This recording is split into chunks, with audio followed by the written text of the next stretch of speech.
보험친구.com 소개해드립니다. 부담되는 보험료, 알듯말듯한 보장, 내 보험 바로 알고 싶을 때, 그럴 때는 검색창에 보험친구.com을 검색하시거나 1844-0585로 전화하시면 됩니다. 이미 가입했던 보험의 경우 뭐가 문제인지, 또 내가 가입한 보험에 어떤 장단점이 있는지 보험친구.com에서는 모두 무료로 상담을 해드리고 있습니다. 암보험, 종신보험, 실손보험, 그 외에도 화재보험, 배상책임보험, 운전자보험 등등 모두 상담이 가능하고요. 검색창에서 보험친구.com 그리고 화면에 보이는 QR코드 접속하시면 바로 사이트로 연결이 되고요. 전화 1844-0585 어디든 연락 주시면 보험친구라는 여러분의 든든한 친구를 만나실 수가 있습니다. 보험친구.com이었습니다. 네, 여러분 반갑습니다. 한겨레 데일리 라이브 뉴스 다이브 시작합니다. 어서 오십시오. 고현준입니다. 네. 반갑습니다.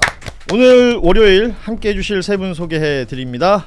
대통령 직속 지방시대위원회 부위원장 신용환 부위원장 함께합니다. 어서 오십시오. 네, 안녕하세요. 신용환입니다. 반갑습니다. 그리고 민주당 선임 부대변인 임세훈 부대변인 나오셨습니다. 어서 오십시오. 네, 안녕하십니까. 네, 그리고 박영식 평론가도 함께합니다. 네, 안녕하세요. 반갑습니다. 네, 이렇게 세 분과 함께 본격적인 뉴스 살피기 전에 SNS를 열심히 하십니까?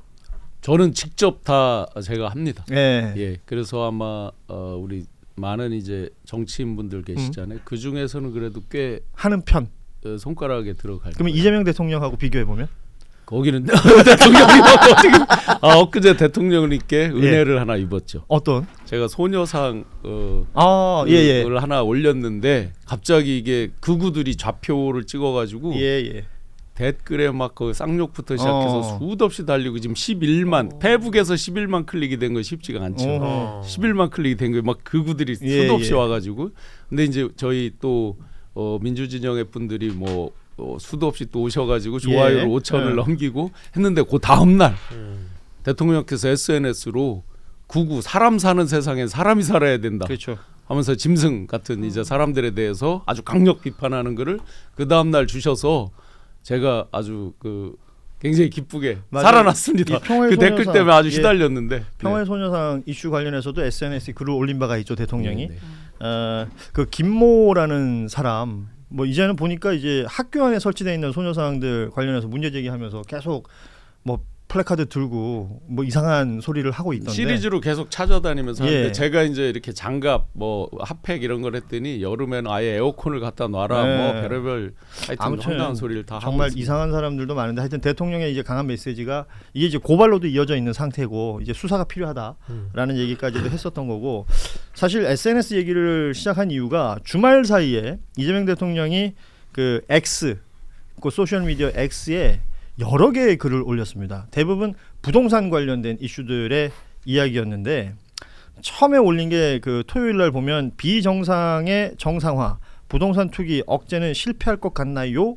라는 SNS를 시작으로 여러 개를 쭉 이었고 조금 전에도 보니까 관련된 SNS 글을 올리셨던데 망국적 부동산 정상화가 불가능하다라고 얘기하는 사람들 있다. 그런데 자신 있다라는 취지의 메시지였습니다. 표 계산 없이 국민을 믿고 비난 감수만 하면 될 일이다. 뭐 본인의 이제 대표적인 어떤 행정 성과들 중에 그 계곡 관련해서 정비했던 내용이라든지 그리고 5,000피를 이뤄냈던 이 주식 관련된 내용이라든지 이런 내용들도 함께 언급하면서 양도세 중과에 대한 이야기 이후에 뭐 여러 잡음들이 나오고 있고 관련해서 기회 있을 때 잡으시라. 아니 뭐 내가 지금 뭐 억지로 뭐 하라고 그러냐? 5월 9일까지 날짜 주지 않았느냐? 이 맥락의 글들이 여러 차례 올라왔거든요.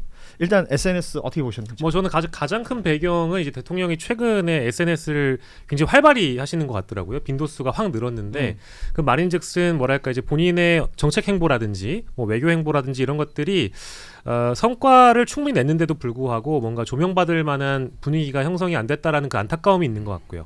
그리고 또 최근에 공식적인 자리에서 국회 입법 속도라든지 제도권에서 뒷받침해 주는 것이 좀 너무 부족하다. 이제 이런 안타까움이 있었기 때문에 언론의 행보라든지 그리고 국회가 좀 미진한 부분에 대해서는 본인이 직접 대통령이 스스로 자신의 정책 행보는 홍보를 하겠다라는 이게 첫 번째가 있는 것 같고요. 두 번째는 정책에 대해서 언론들이 접근하는 것 중에 프레임을 잘못 잡는 경우들이 있죠. 예를 들면 설탕 부담금과 관련돼서도 공식 석상에서 국무위원들에게 우리가 이런 방향으로 토론해보면 어떻겠냐라고 얘기를 했는데 이거를 설탕세 도입이라고 써버리니까 그런 대목들이 답답해서 본인께서 직접 이거를 언급하시기로 작심을 하신 것 같아요. 게다가 부동산 문제의 경우에는 뭐 공급 정책이 기반으로 일단 이루어진 것인데 양도세 중과 유예 기간이 끝나고 나서 그 이후에 부과를 하기로 한 것은 예고가 됐던 건데 예. 이걸 언론들이 전부 다 세금 부과 정책이라는 식으로 결국 선거 앞두고 세금 부과 강행 뭐 이런 식으로 이제 프레임을 잡다 보니까 이거는 다주택자들이 세금을 더 때려 맞기 전에 주택을 또 내놓게 만드는 그러니까 정부가 나서서 공급을 하는 것을 말고도 이런 다주택자들이 공급을 하는 것도 일종의 공급이잖아요. 예. 주택을 내놓는 것도 공급이기 때문에 이건 공급 정책으로 봐야 되는데 이걸 왜 세금 프레임으로 가둬두느냐 이런 방식의 답답함이 있기 때문에 대통령이 직접 말씀을 하시는 것 같아요. 저는 뭐 과거 경기도지사 때나 성남시장 때 하셨던 방식도 보면은 뭔가 논쟁이 돼 있거나 논란이 돼 있는 사안은 깔끔하게 본인이 선을 긋는 그런 모습들 많이 보여줬었거든요. 이번에도 결과적으로는 그런 움직임의 연장선이 아닐까 이렇게 해석을 하고 있습니다. 예, 박영식 평론가가 이제 뭐 다양한 얘기를 했습니다. 우리 임세훈 부대변인은 보시면서 어떠셨어요? SNS를 직접 소통을 하니까요. 네. 예. 대통령 특징이에요. 대통령이 이렇게 굉장히 솔직하십니다. 저도 옆에 이렇게 보고 있으면 계속 휴대폰 갖고 뭐 보고 계시더라고요. 그래서 저는 요새 계속 SNS도 내시고 또 일하고 이러시는 거 보니까 좀 건강이 걱정될 만큼 뭐 이재명이 여러 명이냐 의심이 될 만큼 너무 일을 다양하게 하고 계시고 그 와중에 또 SNS를 통해서 사실 되게 예민한 문제죠. 부동산 그렇죠. 정책은. 예. 그러니까 정책이 나올 때마다 되게 시장에서는 오히려 이상한 시그널로 익히는 경우가 많아요. 왜냐하면 또 지금 중과세 유예 같은 경우에도 지금 이런저런 말들이 나오는 게 결국은 6월에 지방선거가 있기 때문에 결국 또 유예될 걸? 이런 식의 계속 얘기가 흘러나오고 있거든요. 그렇게 되면은 시장에서 신뢰성과 어떻게 보면은 일관성을 담보할 수가 없잖아요. 예. 만약에 또 그렇게 되면은 그래 정부에서 부동산 잡겠다고 하는 거 다 뻥이야. 결국은 오를 거야라는 메시지를 주면 안 되거든요. 예. 그러니까 대통령께서도 여러 차례 계속 이야기를 하신 거는 내가 그만큼 잘 자신 있다. 그리고 나는 반드시 할 수 있다. 그리고 해낸다라는 걸 계속 보여주면서 시장에 신뢰를 주고 있는 것입니다. 그래서 사실 부동산이 부담스럽죠. 6월에 선거 앞두고 오히려 제일 편한 방법은 아무 얘기도 하지 않고 아무 정책도 내지 않으면 편안하게 흘러갑니다. 네. 조용히. 별탈 없이 논란도 없이. 근데 대통령은 과감하게 그런 걸 다 타파하고 지금이 또 가장 중요한 시기거든요. 입학식 맞물리고 또 이사철 맞물리게 되다 네. 보면 지금 안 잡으면 사실 더 어려워질 수 있습니다. 그런 걸 명확히 알고 계시니까 시장에 대한 신뢰를 좀 명확히 준 것이고 대통령 말씀처럼 대통령이 뭐 기회는 이번밖에 없다라고 하는 말 진짜일 겁니다. 네, 대통령께서는 그 민간 기업인들이 보통 이제 마케팅이나 이런 거에 아주 그 능한 분들이 예. 많이 있죠. 유명한 마케터들도 있고 그러잖아요. 그런데 아마 마케팅 그리고 심리학, 사회학 이런 쪽에 이제 굉장히 독서량 또 그런 거에 대한 고찰, 성찰이 굉장히 많다라고 생각이 돼요. 사회학에서 주로 쓰는 용어들 중에 보면 혼 이펙트, 경적 효과라고 네. 있습니다. 그게 이제 앞에 뭐가 잘못됐으니까 뒤에도 잘못될 거다라고 미리 이제 예단을 하고 자 민주정부에 들어오면 집값이 폭등했다 이런 식으로 막 비판하잖아요. 그 프레임이 상대적으로. 계속 작동하죠. 그 프레임이 일종의 이제 혼 이펙트로 작동을 하고 있는 것을 뭘로 막느냐? 지금 말씀하신 걸 보면 굉장히 많은 그 빌드업하는 과정들의 아주 키워드들이 내재돼 있습니다. 할로 이펙트라고 많이 들어보셨죠? 예. 후광 효과죠. 내가 계곡 그리고 5,000피 얘기를 하잖아요. 내가 이런 것들도 해냈다. 이거 상당히 이 갈등이 많고 어려운 것들 이런 것들 남들이 감히 5,000 누가 상상이나 했나 하는 부분들을 해낸 것들 가지고 봐라. 내가 이것도 충분히 해낸다 하면서 뭐가 나왔어요? 시장을 이기는 정부는 없습니다. 그런데 정부를 이기는 시장도 없습니다라는 말을 딱 하잖아요. 이게 다 연동되는 말이고 거기에 필연적 거품이라는 표현을 하면서 일본의 잃어버린 30년을 굳이 우리가 애써 그걸 따라갈 필요가 있느냐라고 예. 딱 그 빌드업의 완성을 하시는 거죠. 그러면 지금 이 정도로 SNS에 표현했다. 그 뜻은 간다는 얘기예요. 실천적으로 정책을 실현한다는 얘기입니다. 예. 강력한 의지를 갖고 백그라운드 밑자락을 깔은 거예요. 기회를 줄 때 정부 정책은 그대로 가니까 시장에서 억지로 이기려고 하지 마라. 혼 이펙트 가지고 이 정부는 또 지선을 앞두고 있으니까 예를 들면 5월 9일 날 이제 중과 유예 뭐 이 얘기를 하는데 6월 3일이 있으니까 유예하겠지. 딴 생각하지 마시라. 유예 없다. 하고 다시 한번 오늘도 또 얘기가 나왔죠. 예. 그러니까 이제 다른 지도자들이 과연 그러면 뭐 청와대 참모들 파는지 보자라고 비아냥대고 하지만 그런 때 이제 써주는 말이 있잖아요. 개야 지져라 기차는 간다. 가는 거죠. 갑니다. 예. 저 정도로 강력하게 의지를 깔고 이미 당신 스스로 했던 일에 대해서 확신을 갖고 지금도 적용을 하려고 하기 때문에 저건 실천적으로 실행이 된다. 반드시 짚어야 될 몇 가지가 있는 것 같습니다. 이게 이제 이재명 대통령이 SNS에 글 올리고 난 다음에 양도세 중과 유예 관련해서 내용은 어디 간 데 없고요. 하냐 마냐, 버티면 되냐 안 되냐, 뭐 이런 식의 그냥 OX 같은 논법으로 접근하는 사람들이 굉장히 많습니다. 그러다 보니 이제 그 안에 있는 디테일들이 지금 뭐 이렇게 사라지거나 아니면 뒤로 밀리거나 하는 내용들도 있어서 이런 것들도 좀 짚어야 될 것 같고요. 그러다 보니 SNS를 여러 차례 올리는 것이 첫 번째 게시물을 올리고 났더니 또 어떤 반응이 나오고, 그럼 그 반응 자체가 잘못되어 있을 때 또 이것을 바로잡기 위한 또 SNS를 올리고, 이게 뭐 몇 차례 반복됐단 말이에요. 언어의 맥락과 의미를 이해 못하냐라는 취지로 이제 또 글을 올린 게 있어요. 유치원생처럼 이 말을 제대로 못 알아듣는 분들이 있다라는 내용으로 쭉 이어졌던 내용들이 있는데, 말씀하신 것처럼 시장을 이기는 정부 없고 정부를 이기는 시장도 없다라는 말을 마치 그 모순이 있는 또 다른 것, 이것과 저것을 또 붙여가지고 문장을 만들어내니까 결론적으로 정부는 의지와 수단을 모두 가지고 있으니 정부 정책에 맞서서 손해보지 말고 기회가 있을 때 놓치지 말고 감세 혜택 누리면서 다주택을 해소하시기 바랍니다 라는, 따지고 보면 사실 이렇게 순하게 쓴 말 같지만 굉장히 강력한 경고잖아요. 강력한 경고입니다. 옐로 카드 드신 거예요. 옐로 카드. 예. 굉장히 많이 생각하고 소위 말해서 밑자락을 깔고 시간을 지금 주고 있는 거잖아요. 5월 달까지. 그래서 굉장히 많이 내재된 경고입니다. 사실은 이제 부동산 정책에서 마지막 최후의 끝판이 이제 강력한 보유세 등등에 대한 세제잖아요. 그 앞 단계에 거의 최후 수단에 가까이 돼 있는 게 공급 정책이란 말이에요. 근데 공급 정책 얼마 전에 이제 119 대책이 있었죠. 네, 6만 호 이제 네. 그건 수도권. 그렇죠. 그래도 좋은 자리. 남들이 선호하는 자리 이런 데를 이제 제시한 거고, 거슬러가 보면 97 대책이라고 있었잖아요. 수도권에 27만 그렇죠. 호로 공급하겠다. 2030년까지 135만 호를 전국적으로 공급하겠다 하면서 그때 뭐를 얘기했냐면 적기에 공급한다와 속도전을 얘기를 했어요. 맨날 윤석열 정부에서 한다 해놓고 수도권 인근에 30만 호 해놓고 못했단 말이에요. 예. 지지부진하고 있단 말이에요.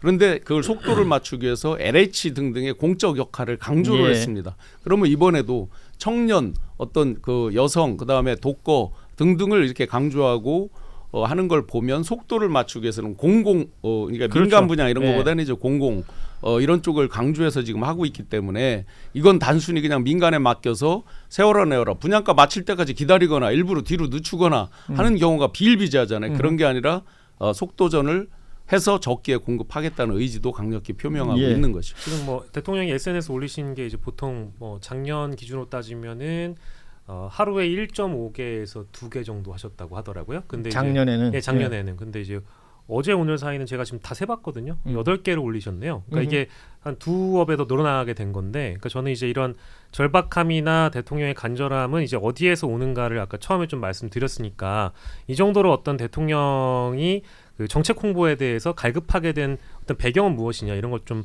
많이 더 고민을 해보셨으면 좋겠다는 생각이 들고, 이게 이제 보도를 보면 이런 것도 있더라고요. SNS의 득과실, 대통령의 입이 이렇게 가벼워서 될지냐, 뭐 이런 그 얘기 반드시 나오죠. 이런 예. 관점이 있는데, 저는 그렇게 보는 관점도 존중은 합니다만은 지금 현 시점에서는 대통령이 얻을 수 있는 정치적 이득이 훨씬 크고, 오죽하면 지금 이 상황까지 왔겠냐라는 생각을 일단 해야 된다고 먼저 생각을 하고요. 아마도 앞으로 이제 이런 방식의 SNS 소통이 더 늘어날 가능성이 전 더 높다고 보거든요. 근데 이렇게 해서 대통령이 얻을 수 있는 건 결국 이슈 이니셔티브를 가져갈 수 있는 거니까, 다른 이슈들을 또 대통령이 주도적으로 덮거나 이끌어갈 수 있다라고 한다면은 저는 아마 이런 방식을 저 같아도 택할 것 같긴 하거든요. 그 일각에서 나오는 여러 부정적인 얘기들 좀 해볼게요. 제가 부정적인 얘기하면 세 분이 저를 혼내주시기 바랍니다. 예. 제일 많이 나온 얘기가 선거 앞두고 왜 이러냐. 6.3 지방선거, 그러니까 5월 9일 날 유예 기준으로 삼는다면 그러면 바로 한 달 뒤에 선거인데, 그러니까 선거 앞두고 부동산 이슈가 나와서 재미 본 적이 없지 않느냐라는 지적을 하는 사람들이 있잖아요. 지적을 하는 사람들이 아니라 소위 말하는 재래식 언론에서 항상 하고 있는 얘기죠. 예. 고장난 레코드처럼 하고 있는 얘기죠. 그거에 대해서 바로 깨는 게 지금 대통령의 강력한 이 메시지라고 봅니다. 자, 리스크가 있습니다. 정치권도 분명히. 예. 선거에 대한 리스크도 있습니다. 음흠. 그런데 저는 할 거라고 봅니다. 유예하지 않는다. 그대로 간다. 그랬을 때 진짜 곡소리 나는 건 누구냐? 바로 그분들이죠. 그런데 숫자를 보세요. 국민들 우리나라 주택 보급률은 서울도 이제 102 정도 됩니다. 예. 높은 데는 125 정도 됩니다. 제 고향 충북도 한 120 가까이 됩니다. 그런데 자가 보유율이 서울 같으면 한 57, 58, 예. 그 사이일 거예요. 그러다 보니까 여기서 나오는 미스매칭 때문에 이제 계속 생기는 문제인데 대통령께서 여러 통계 수치와 흐름을 꿰뚫어 보고 계시죠. 그러면서 이런 그 워닝 효과를 냈을 때 과연 어떻게 움직일 거다, 어떤 반응이 나올 거다, 재래식 언론은 어떨 거다도 이미 계산을 하시고 지금 아주 강력한 드라이브를 걸고 계신 거죠. 그 임세훈 부대변인 그 당 내에서는 이거 가지고 뭐 다른 이견이나 이런 게 나오는 게 없습니까? 예, 저희는 이유 없고 세제 관련해서도 대통령의 생각과 당의 생각은 일치하고 있고요. 대통령의 이런 의지를 보여준 만큼 당에선 당연히 뒷받침을 이제 해야 될 겁니다. 그래서 대통령께서 명확히 이야기하셨잖아요. 그 선거 있는 거 알죠? 그거 우리가 모르지 않지 않습니까? 예. 선거만 보고 사는 사람들도 있는데. 그러니까요. 그러니까 대통령이 표 계산 없이 국민만 믿고 비난을 감수하면 될 일 이렇게 딱 한마디로 정리를 해줬어요. 예. 이게 왜 그러냐면 일부 언론에서는 선거가 있기 때문에 또 계속 부추깁니다. 아니 그래서 그 얘기 나왔어요. 뭐 한 2달 정도 유예될 거다. 또 뭐 얘기가 막 돌았어요. 그렇죠. 그랬더니 오늘 아침에 그냥 또 단칼 아니자고 잘랐다고. 했잖아요. 한다. 어. 내가 말했는데 이걸 왜 안 하겠냐고. 예. 그러니까 SNS로 계속 지속적으로 얘기를 해주는 거예요. 근데 또 누구 이렇게 얘기하겠죠. 왜 선거 앞두고 갑자기 부동산 이야기를 하냐. 근데 지금 안 하면 못하기 때문에 대통령이 이렇게 의지를 보여준 겁니다. 제가 앞서 말씀드린 것처럼 지금 금리 상황이라던가 지금 유동성 상황 그리고 지금 여러 가지 부동산 심리 같은 걸 보면은 지금 꺾어주지 않으면 이게 나중에는 어디 감당이 안 될 수준이에요. 하긴 지방선거 있다고 못하면 뭐 지방선거 끝나면 총선 있고 그렇죠. 총선 끝나고 나면 또 대선 있고 선거야 뭐 거의 2년에 한 번꼴로 계속 돌아오는 건데 언제 하자는 얘기냐. 이 이야기가 뭐 당연히 함께 나올 것 같고 보니까 김민석 총리가 조금 전에 지금 기자 간담회를 했는데 여기서 이제 질문이 나온 게 부동산 관련된 대통령의 SNS 메시지였어요. 그랬더니 대통령의 부동산 SNS 일관된 기조를 강조한 것이다. 라고 했고 아침에 강의정 대변인의 이제 브리핑 백불에서도 비슷한 내용이 있었고 또 민주당 내에서도 그 한정혜 정책위 의장도 같은 내용의 이야기를 하고 있습니다. 그러니까 뭐 당과 청와대가 같은 목소리 내고 있고 정부 사이드에서 총리도 같은 목소리를 내고 있다. 이건 뭔가 강력한 의지가 있다라는 게 하나만 더 느껴지는 것 같아요. 첨언드리면 대통령께서 모처럼 아까 이제 초두에 머니무브라는 말씀하셨잖아요. 그야말로 생산적 금융으로 지금 전환을 하고 있단 말이에요. 집권을 할 때 대체로 우리나라 지금 부동자금이 무려 4,300조 원 가까이 된단 말이에요. 그렇게 많은 부동자금이 이제 돌아다니는데 그동안은 부동산으로 가서 잠기면 이게 일종의 썬크 코스트가 되잖아요. 잠겨 있잖아요. 예. 생산적으로 도는 게 아니잖아요. 그걸 어렵게 해서 너무 어렵게 얘기하시는데 우리가 바닥에 깔고 앉아 예, 있는 거. 깔고 앉아 있는 거죠. 그래 생산적 금융으로 주식으로 5,000피를 만들면서 이제 돈이 돌게 만들어 사고 팔고가 자주 일어나고 돌게 만드는 걸로 어렵게 만들어 왔죠. 그러면 이 기회를 놓치면 다시 또 부동산으로 전이되면 또 묶여버린다. 잠긴다. 예. 그러면 국가 경제나 이런 데서의 그 다이내믹스, 그렇죠. 역동성을 상실할 수 있다. 그래서 지금이 아주 절체절명의 시기다라고 굉장히 대통령께서는 판단하신 걸로 알고 있습니다. 오니 우리 신용원 부위원님께서 영어를 많이 쓰십니다. 이런 때 좀 네. 경제 전문가 같은 갑자기 착각하고 있다가 내가 알아들으니 망정이지. 다이내믹스. 다이내믹스. 지금 이 이야기들에 대해서 이견을 달고 또 비판을 하는 목소리들이 뭐 정치권에서 정파적으로 국민의힘에서 비판 나오는 것, 개혁신당에서 비판 나오는 것, 뭐 이것도 짚어야 되겠지만 진짜 언론 얘기를 대통령이 직접 했어요.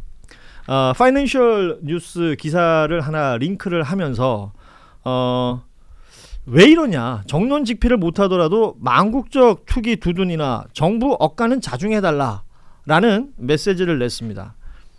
그러니까 언론에 대한 대통령의 이 메시지, 왜냐하면 부동산 이슈만 있으면 언론들이 뭐 벌떼같이 이렇게 달려드니까 이거는 왜 이렇게 한다고 보세요? 그러니까 그 지점을 딱 알고 계신 거예요. 이 부동산 문제는요. 정책을 내놓으면 세 분파가 됩니다. 집이 없는 분, 이분들도 불안해하고 화를 내요. 예. 그다음에 집 한 채 있는 실수요자, 이분들도 또 굉장히 민감하게 받아들입니다. 예. 그다음에 이제 다주택자, 이렇게 이 세 분류에서 좋은 평가를 받기가 매우 어려워요. 근데 그걸 또 교묘히 이용하는 게 또 언론입니다. 왜냐하면 언론의 그 사주가 건설사가 있는 곳이 많죠. 굉장히 예, 많습니다. 예. 지방으로 내려갈수록 더 많아요. 그런 지점이 있어서 부동산 문제가 되면 그래 여기 그러니까 없는 집 한 채에 있는 사람, 집이 없는 사람, 그 다음에 다주택자 다 건드려 보면 이게 논란이 되면 또 여기는 조회수 올라가잖아요. 그걸 또 알고 계신 겁니다. 그래서 예. 이 부동산 문제를 정말 대통령이 이렇게 직격을 해줘야 안 그러면 다른 말이 계속 나오거든요.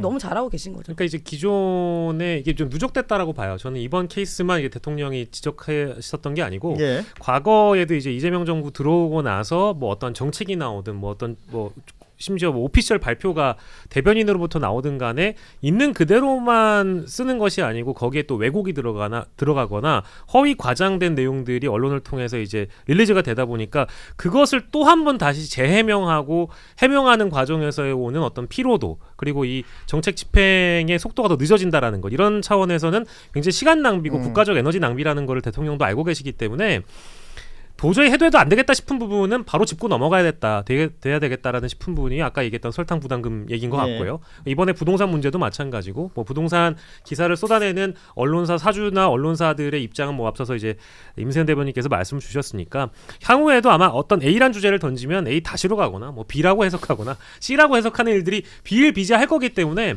아마도 이제 이런 지적은 앞으로 계속되지 않을까 싶습니다. 이게 일종의 루틴처럼 계속 보고 있는 상황이기도 한데 정치권에서 루틴처럼 반복되는 게 뭐냐면 지금 보니까 이준석 개혁신당 대표 또 국민의힘 나경원 의원 등등이 하는 얘기. 자, 국민들에게 급매를 강요한다. 자, 청와대 비서진들 다주택자 많더라. 니들부터 팔아라. 라는 취지에 5월 9일까지 지켜보겠다. 그때까지 다 팔리는지 보겠다. 뭐 이런 취지의 비판들을 야권에서 내놓고 있습니다. 여기에 대해서는 해주고 싶은 말씀 없으세요? 가장 가려운 사람들이죠. 자기들 캥기는 사람들이죠. 예. 아마 나경원 저 의원 꽤 그런가요? 고가 뭐 예. 그런 거고 저 모르겠어요. 여기서 제일 캥기는 사람은 장동혁 대표 아닐까요? 몇 주택이었죠 그때? 6주택. 6주택. 7개인가 6개인가? 예. 다 실거주라 그랬어. 다 실거주. 팔 따로 다리 따로 머리 따로 사나 보죠 뭐. 예. 제가 발 따로 머리 따로라고 말씀을 드린 적은 없습니다. 예. 잘한다 진짜. 표정도 똑같아. 연습을 해요? 요즘에는 따로 연습을 하지 않아도 이렇게 제가 장동혁 씨를 삼킨 듯한 목소리가 나오고 있습니다. 진짜 잘하네. 한겨레 TV 덕에 지상파도 진출할 예정입니다. 그래요. 잘 됐네. 뭐 너무 잘 됐죠. 예. 지상파 나가서 그거 해요? 그거 해달라는데요. 지상파에서 제가 그랬어요. 지상파에서 버전은? 방영식을 다른데 써먹을 이유가 없거든. 그래서 제가 개그맨은 아닌데 했더니 그냥 해달라고 해가지고 알겠습니다. 그 지상파 전 김건희로 좀 초대 좀 부탁드리겠습니다. 알겠습니다. 잠시 뒤에 그 다큐멘터리 얘기 있으니까 좀 기다려 주시고요. 자, 부동산 이슈는 이렇게 정리를 좀 하겠습니다. SNS를 통해서 주말 사이에 강력한 의지를 보인 대통령, 여기에 대해서 뭐 각종 저항의 목소리들이나 저항의 움직임들이 있을 수 있습니다. 실제 거기에 대해서 자신의 재산권이 침해당한다고 생각하는 사람들도 있는 것이고요.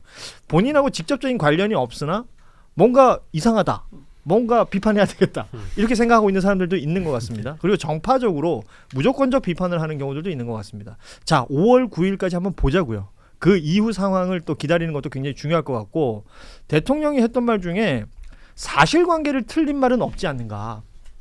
4년의 유예기간을 줬습니다. 네. 네. 그리고 제일 많이 나오는 얘기가 나 팔고 싶다. 근데 안 팔리는데 어떡하냐. 싸게 내놓으세요. 지금 그랬더니 다 똑같은 답이 돌아와요. 네. 싸게 내놓으면 안 팔릴 리 없다라는 얘기까지 나오고 있기 때문에, 그러면 이게 뭐 사실 보유세까지 가는 것은 아직은 생각지 않는다고 하지만, 그렇다고 해서 아예 빼놓고 있는 생각도 아니기 때문에요. 네.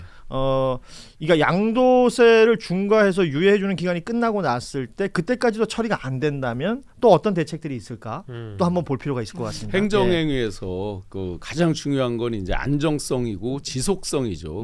그 어떤 정책을 냈을 때 안정적으로 지속적으로 가는 거. 그런데 이제 그 가운데에서 하나 유명한 말이 예측 가능한 가변성이라는 게 있습니다. 그 안정성을 해치지 않는 범위 내에서 가변적인 건데, 우리나라는 그러다 보니까 유예 이런 가변적인 걸 예외가 어느 순간부터 원칙이 돼버린 거예요. 그러니까 늘 유예하는 것처럼. 그렇죠. 그런데 이번에 대통령께서는 강력한 의지로 그 부분을 끊겠다, 이렇게 표명하신 걸로 제가 너무 단정적으로 얘기하고 싶지는 않은데요.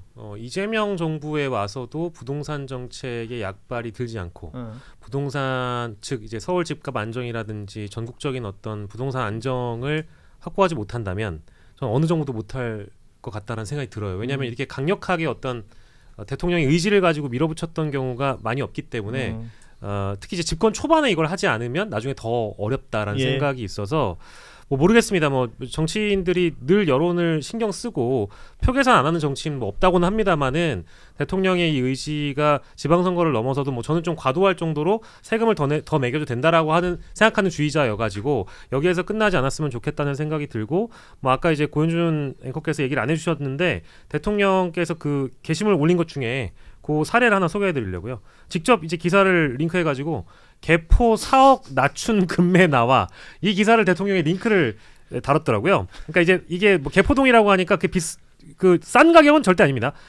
지난해 12월에 42억짜리를 4억을 낮춰가지고 38억에 내놨다라는 얘기예요. 38억도 비싸다. 요거를 링크를 한 이유는 거봐라 낮춰서 매물을 내놓는 경우도 있지 않느냐라 이제 대통령이 직접 보여주시기 위해서 이런 게시물까지 올리고 있다라는 겁니다. 예. 알겠습니다. 그럼 뭐 내가 안 했다는 얘기까지 일부러 그렇게 할 필요가 있습니까? 아니 아까 이제 여러 가지 트위터를 올렸다고 합니다만은 예. 이 사례 소개를 알았어요. 저한테 알려주셨는데 제가 해드린 거죠. 혹시 뭐 나를 공격해서 본인이 얻고 싶은 게 아니 있어요? 뭐 전혀 그런 건 없죠. 예. 왜 그러세요? 같이 알겠어요. 함께 가고 싶습니다. 알겠어요. 이따가 또 얘기합시다. 예. 자, 부동산 이슈 계속 후속 저희가 이제 보도 내용이 나오면 또 정리를 해서 전해드리도록 하고 보험친구.com 소개해드립니다. 부담되는 보험료 알듯말듯한 보장 내 보험 바로 알고 싶을 때 그럴 때는 검색창에 보험친구.com을 검색하시거나 1844-0585로 전화하시면 됩니다. 이미 가입했던 보험의 경우 뭐가 문제인지 또 내가 가입한 보험에 어떤 장단점이 있는지 보험친구.com에서는 모두 무료로 상담을 해드리고 있습니다. 암보험, 종신보험, 실손보험, 그 외에도 화재보험, 배상책임보험, 운전자 보험 등등 모두 상담이 가능하고요. 검색창에서 보험친구.com 그리고 화면에 보이는 QR코드 접속하시면 바로 사이트로 연결이 되고요. 전화 1844-0585 어디든 연락 주시면 보험친구라는 여러분의 든든한 친구를 만나실 수가 있습니다. 보험친구.com이었습니다.